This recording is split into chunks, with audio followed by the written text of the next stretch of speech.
Кара Суу районунда 2 унаа кагылышып 5 адам ооруканага жеткирилди. Бул маалыматты Ош облусу боюнча жол кыймылынын коопсуздугун камсыздоо бөлүмү тастыктады. Окуя 31-август күнү саат түнкү 11:30 чамасында Бишкек-Ош унаа жолунда, тактап айтканда 30 Адыр айылында болгон. Баткен облусунун Кадамжай районунун тургуну өзүнүн Volkswagen Passat үлгүсүндөгү автоунаасы менен Ош шаарын көздөй бара жатып, унаанын рулун башкара албай карама-каршы тилкеге чыгып кеткен. Анын кесепетинен Кара Суу районунун тургуну башкарып келе жаткан Hyundai Porter унаасы менен сүзүшкөн. Аталган жол кырсыгы боюнча Кара Суу райондук ички иштер башкармалыгынын тергөө кызматы тийиштүү экспертизаларды дайындап, сотко чейинки өндүрүш иштерин жүргүзүүдө. Кыргызстандын жараны бажы кызматы, салык кызматы жана Финполициянын кызмат адамдары менен жең ичинен сүйлөшүп алып, аткезчилик менен алектенген. УКМК билдиргендей, 1-сентябрь күнү ыкчам тергөө иш-чараларынын жүрүшүндө Кыргызстандын жаранынын башкаруусундагы Mercedes Sprinter үлгүсүндөгү унаа токтотулуп, аны текшерүүдө 79 кутуда акциздик маркасы жок тамекилер табылган.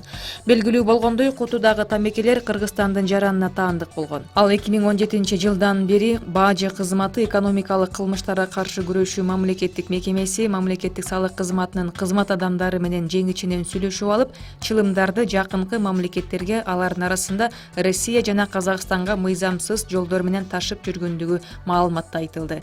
УКМК билдиргендей, анын Бишкек шаарындагы жайгашкан сактоочу кампасын тинтүү учурунда акциздик маркасы жок 5000 куту тамеки табылган. Түп районунун Түп айылында унаа өрттөнүп кетти. Бул туурасында өзгөчө кырдаалдар министрлиги билдирди.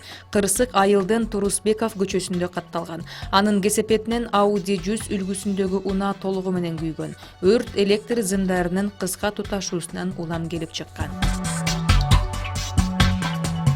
Жаңы окуу жылына карата Баткен облусунда 4 мектеп пайдаланууга берилди. Кадамжай районунун Орозбеков, Масалиев, Майдан айыл аймактарындагы мектептерди ачуу салтанатына өкмөттүн Баткен облусундагы өкүлү катышты. Акрам Мадумаров жаңыдан пайдаланууга берилген мектептердин ар бирине сыналгы белек кылган.